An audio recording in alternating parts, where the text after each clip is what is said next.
to the Adventure of Pipeman on W4CY Radio.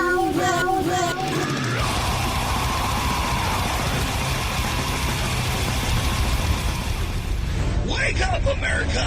It's time for the Adventures of Pipeman on W4CY.com, West Palm Beach's #1 internet radio station. Here's your host, the Pipeman.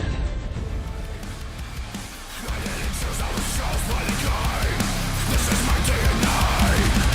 You're a window shopping poser, motherfucker. Well, I know I go a little bit off in the deep end, but if I ain't gonna say it, who's gonna say it? If I ain't gonna do it, who's gonna do it? No rocks, all bullshit. Everything you are, only opposite. Ego in the front, making counterfeits. You and I. This is the Pipeman here on the Adventures of Pipeman W4CY Radio, and I'm here with Joe and Matt from Ded. Nice. Oh, and I forgot. I have to wear something for the interview because you guys got your eyes in. So I'm going to put my Shiprocked eyes on. There you go, bro. Now, none of us can see each other. I know, now. I can't see shit out of these, okay? That makes three of us.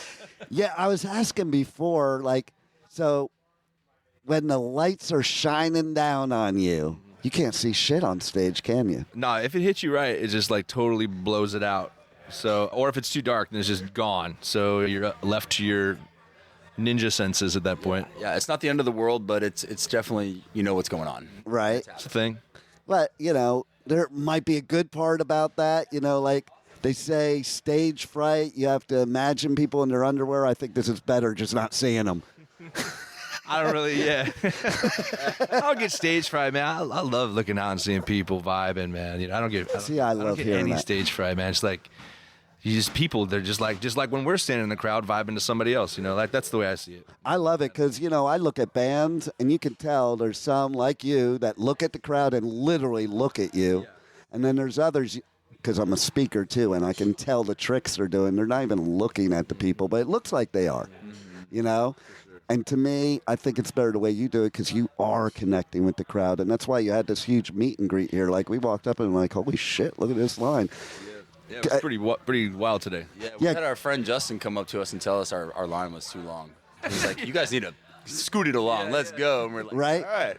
But one thing, we were over there commenting about how friendly you guys are with the fans and, like, just even them walking up to the meet and greet. It's like you're meeting old friends, you know? And I think that's so cool because not a lot of artists, you know, vibe like that. Sure. Well, it's just like Joe said. I mean, we were fans of music for a long time. We still are, but it's like now we're on stage. Yeah. And to speak about the like stage fright thing, I look over and see him. I've shared the stage with him for forever, so I don't feel anything but love. Yeah. See, I love that. Yeah. Absolutely. Because there are a lot of artists, like my old engineer, he passed away, but he would perform like 5 nights a week when he wasn't working at the station, and we were like best friends. So we used to have to go to the bar up the street and pregame before he went to the club and played, because as great as he was, he had stage fright until he had that false courage in his body. And I think a lot of artists are like that, right? Yeah, I think so. You can get stuck in that pattern. I've been there before a little bit, like where you're on tour and you're drinking, and then you got to drink again to get yourself going again because you were drinking. But I think we keep. I personally keep it a little more chill nowadays. Just like a little bit more responsibility on just like really playing a good show. You know what I mean? But and yeah, I guess maybe have a couple drinks if you're kind of tired that day, wake yourself up a little bit. But I know people need to do that, but I don't know. We used to drink like back in the day, like even in our older bands and stuff. I mean, we were drinking for sure. Right. It was never like a stage fright thing, No. you know? And like, It was just to bring the party. we're best friends. Like, I see my friends, they pull me out of any bad situation I've ever been in. That's great. And then we get to go on stage and do what we love, so. That's so I'm not afraid important. of anything when I'm up there. It feels really good. It's so important to be like best friends too, because like you're on the road together, you're together all the time. If you aren't best friends, you're going to kill each other. It's true, man. Yeah, you got to have respect for yourself and for each other when you're out there, and you have to, just be considerate. And we can recognize each other if someone's not feeling good or something. But Yeah, dude. Like we love this stuff. We're lifers. We're people that have been doing this, loving music since we were little. And I feel like when they're not. When they're not best friends on stage. You're like, oh, you guys hate each other, and it's like, dude, you can't. Put that vibe see out it. there. You can't put that vibe out there. Or don't do it. It makes it cool. I feel like, a lot of the bands, like, we grew up watching, like the Korn home videos, and they just seemed like they were best friends, homies, and, like, whoever it would be, like 311, some of those bands, like, you'd be watching their home videos or whoever it is, and that was something I always wanted, was just to be, like, stupid fun with my friends, and, like, that's why, because we could all be, like, solo artists or something, but that's no fun. You want to do it with people. That's what life is about, is creating and sharing with other human beings that you love. Totally. And, like, some of this part of the business is not fun.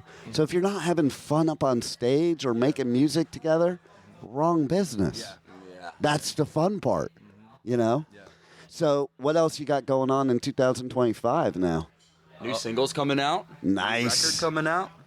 We just signed to UNFD, which is our new label. We're really excited about that. We have a new manager. We got new everything. We just feel really good. Yeah. So you're going we to got a take tour off. coming up with the Butcher Babies Attila and Dealer. Nathan James is coming up in March for like a month and a half, something like that. Yep.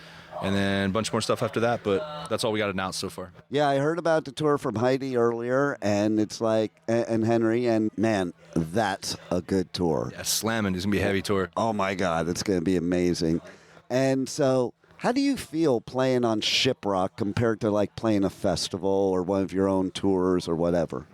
Playing is not as as a drummer, like it's not as easy to play on a boat that's moving in the water. But yeah, I mean the shows are tight. I mean the people are really passionate about the music, so it's fun to play this intimate kind of performance for those people.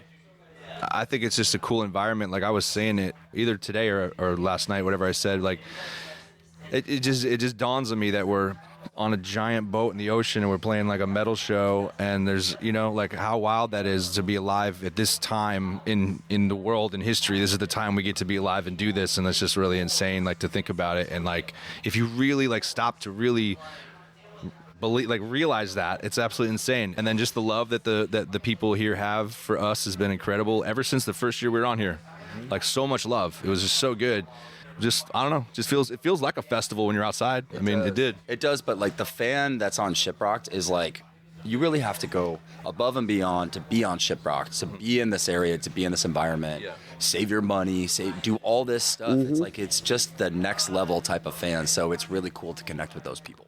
What I find cool too, because going around watching is, like at a festival, sometimes people are gonna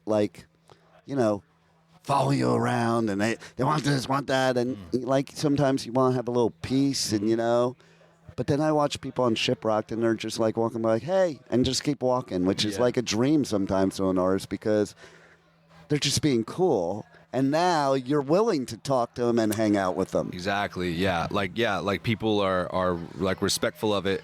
And then you end up becoming cooler with them because they don't push any extra stuff on you.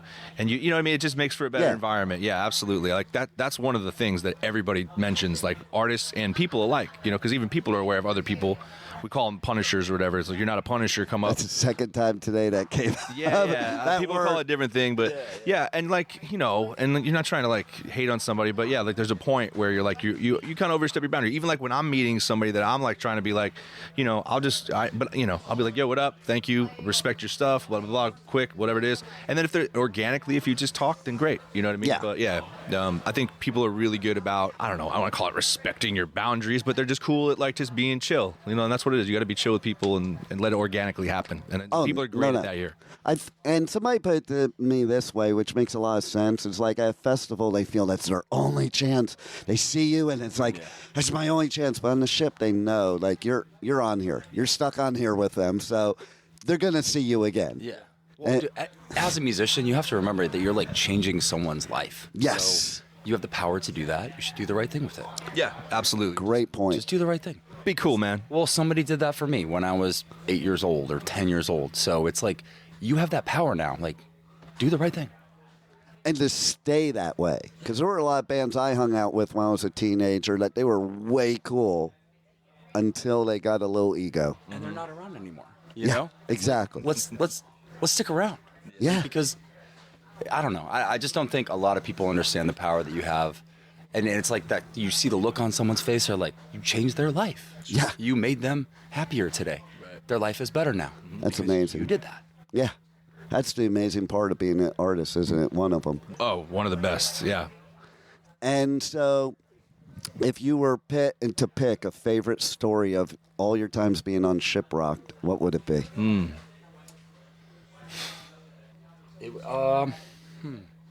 I was just talking. We were asked this earlier. I was just saying, like, for me, it's kind of like the first time we were on it, and like we didn't, you're kind of like running around like a starry-eyed kid, right? Almost. Like, talk about the first time you get to be a part of this, and a lot of bands that we liked. And this is when we were first coming out. Like, this was like we had been a band in the public for like maybe a year. Everything just kind of went quickly for us at that time, and to just be around all these cool bands that we have like listened to, like I was saying, like He Is Legend or the POD guys or the Beartooth guys. And like I remember the first show we did was in that smaller venue down there, and it just packed out. Everybody came, and I said like Caleb from Beartooth like just jumped on stage and was like just doing their song with us, and we didn't. I mean, that has to be my favorite memory too. Yeah, oh, that's cool. It was just like that first moment. Yeah, and I remember the He Is Legends guys were around, the POD guys. Like everybody was just kicking it, and like we just felt like that good like camaraderie, accepted in a camaraderie. And now we're just obviously just friends with other people. And then when there's newer bands that come on, I try to almost do the same thing and like bring them in and be like, yo, cool, because now we're kind of like a little bit veterans on the boat. That's cool, because not every band will do that. For sure. And we're talking about the fans before, but the impression you make on young musicians to like accept them into your circle, right? I think that makes a huge difference. 100%, man. So I have a special surprise for you because I brought something on Shiprocked because it's 80s theme that I've never brought to a festival. I haven't worn it since I'm 16, and it's going to be hard for you to see with them contacts, but it's my battle vest from the 80s. I drew everything on there. On the front, you'll see the patches ripped up from the pit.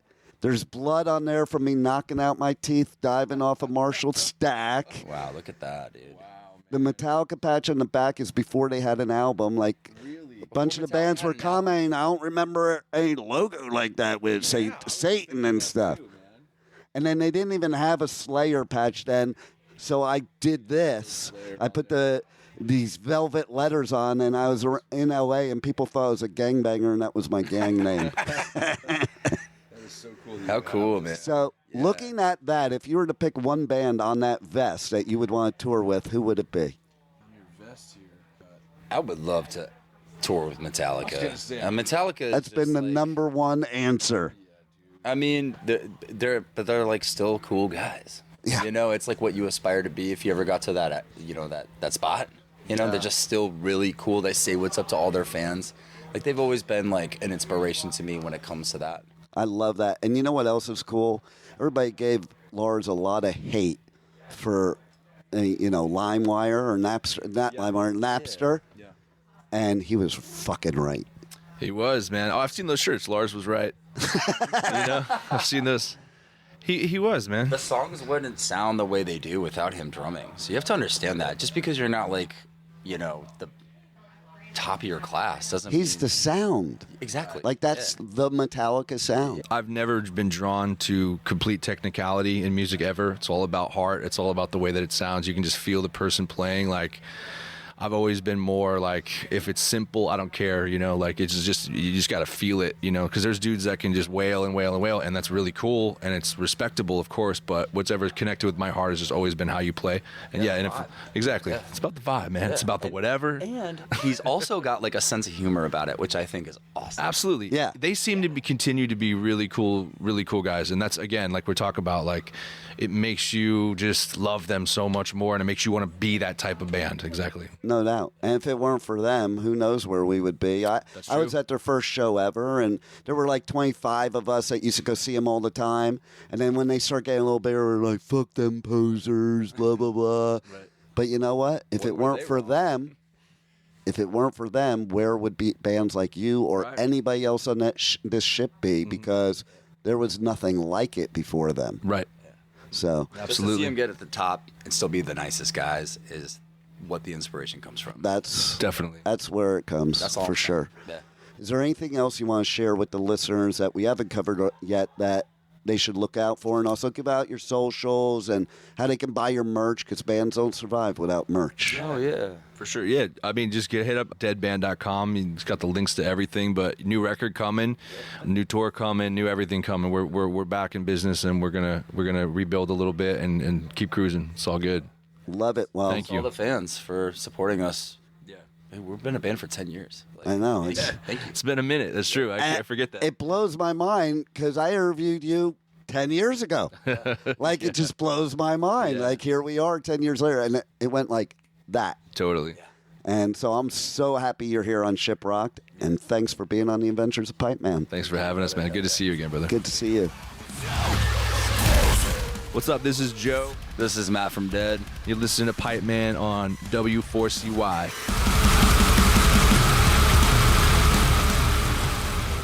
Thank you for listening to the Adventures of Pipeman on W4CY Radio.